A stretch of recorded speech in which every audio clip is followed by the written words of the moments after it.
Então, o nome Sirhan foi parar na família.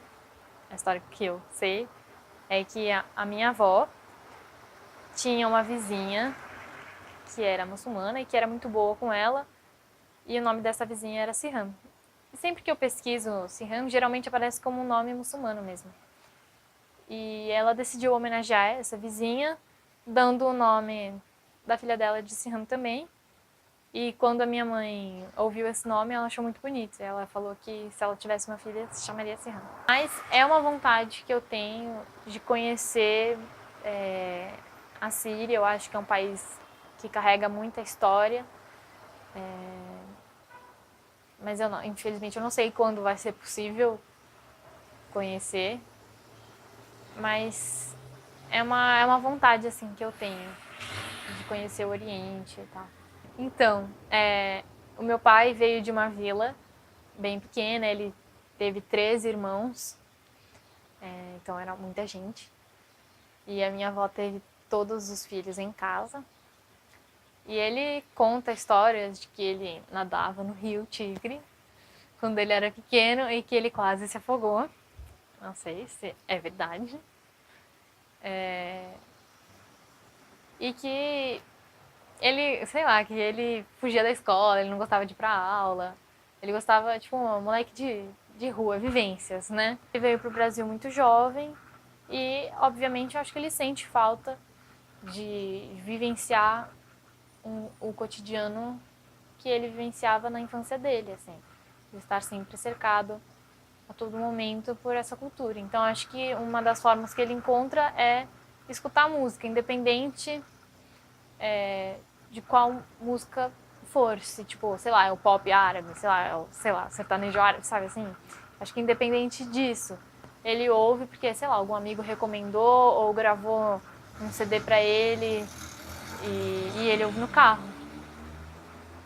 Então, acho que é tipo uma forma dele se conectar com isso mesmo. Musicalmente, ele gosta bastante.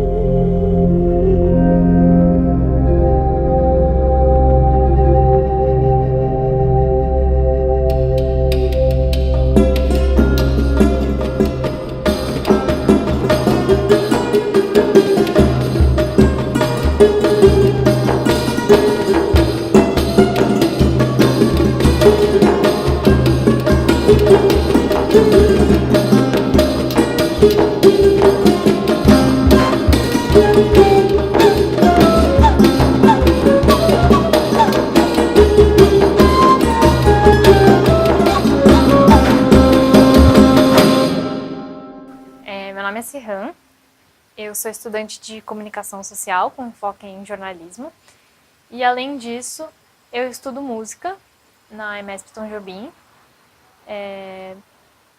Eu gosto muito de estudar a história da música, o contexto por trás das músicas do nosso tempo e de outros tempos, e a minha conexão com o mundo árabe.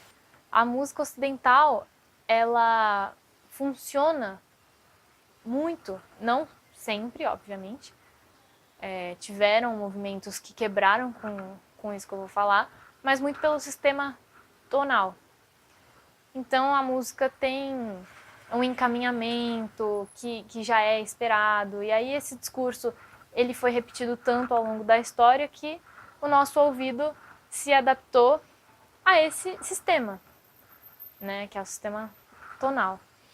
Na cultura árabe, na cultura indiana, por exemplo, a música já tem outros parâmetros, outros sistemas. Então tem mais notas, é uma música que tem outras finalidades também. Então aqui, sei lá, a gente pensa que vai fazer muito sucesso aqui com essa música, mas lá a música também tem a finalidade de meditar. Então, obviamente, os parâmetros também vão mudar. E aí tem muito mais notas, tem outras sonoridades, coisas que para nós seriam, tipo, notas desafinadas, notas... Você vai escutar uma música, às vezes você fala, nossa, mas essa nota aqui acho que o cara errou. Não necessariamente, né? É outro, outra bolha, né? Então. Mas a família do meu pai é árabe. Meus avós, a minha avó é da Turquia e o meu avô é do Iraque. E todo o resto da família é da Síria. E eu entrei em contato com essa cultura muito por causa, obviamente, da família dele. Então, quando eu era criança, eu fui batizada na igreja cristã ortodoxa, eu frequentava a igreja e tinha contato com o resto da família e amigos também. Hoje em dia eu vivencio muito também a culinária árabe. E a questão da religião ainda é uma questão que influencia muito as relações dentro do próprio mundo árabe, assim, pelo que eu percebo.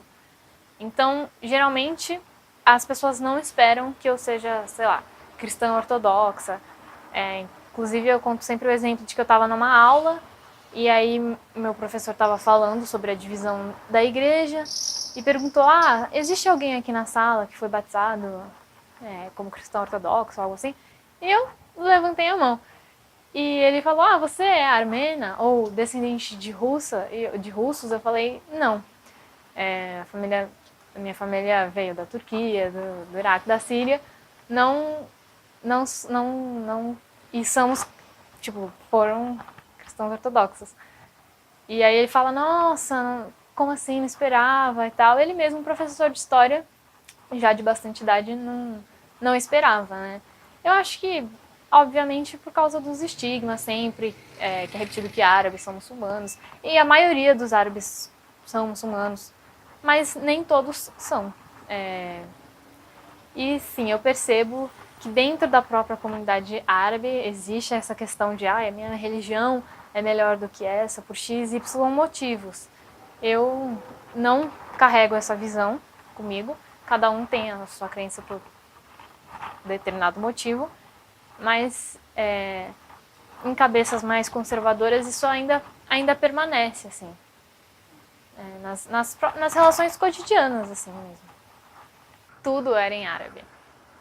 Tipo, desde o início até o fim. Eu acho que hoje, é que eu deixei de frequentar há muito tempo. Hoje, o padre que faz a missa e tudo mais, ele aprendeu português, então acho que hoje ele tenta integrar mais brasileiros que se interessem pela religião, por conhecer e tudo mais. Então até acho que alguns pedaços são em português, mas enfim, eu não tenho tanta certeza. Mas quando eu era criança, tudo era em árabe. Eu percebo que, pelo menos em relação com meu pai e tal, há um equilíbrio. Então, eu sempre me impus quanto às coisas que eu quero fazer, as minhas ambições. E, assim, já houveram alguns conflitos de incompreensão, tipo, não entendo o porquê de você fazer música, por exemplo. Mas, com o passar do tempo, a meu gosto por fazer essas coisas se fizeram compreensíveis para ele. Eu gosto muito de algumas coisas da cultura, de outras eu também não gosto da cultura árabe. E, por exemplo, música árabe, eu quero aprender mais sobre isso, entendeu? Eu acho muito legal. Eu diria que é mais o que eu tenho interesse em aprender. Eu gosto muito de arte, então eu tenho interesse em aprender a arte em outros contextos, como no contexto árabe também, sobre como é a literatura árabe, aí como é a dança árabe, de fato, entendeu? Mas não só o que chega pra gente por meio dessa cultura mais pop, digamos, mas não também que essa cultura deva ser deixada de lado, não é isso, mas entender realmente como essa vida lá, essa relação com a arte lá. Uma coisa que eu não gosto muito no mundo árabe, não é que eu não gosto muito, eu não gosto, é o papel feminino dentro da família árabe. Eu acho que é um papel que ainda é muito engessado e eu acho que poda a mulher extremamente, porque ela vive em função da família, em função dos filhos, em função do marido, da comunidade, e eu acho que isso impede que ela se desenvolva como um indivíduo, tipo, o que eu quero, né? Essa palavra eu acho que falta muito ainda para muitas mulheres árabes, assim. Óbvio que, de novo, há exceções e tal, mas eu acho que a mulher sempre tem que se adaptar à cultura do homem, né? Eu vejo isso, assim. E nem sempre isso é bom, nem psicologicamente. Assim, eu digo assim, psicologicamente eu acho que causa conflitos, assim. Porque você tem que abdicar de muitas coisas para que você se encaixe em outras vivências, em outros contextos. E aí eu acho que isso pode ser super difícil.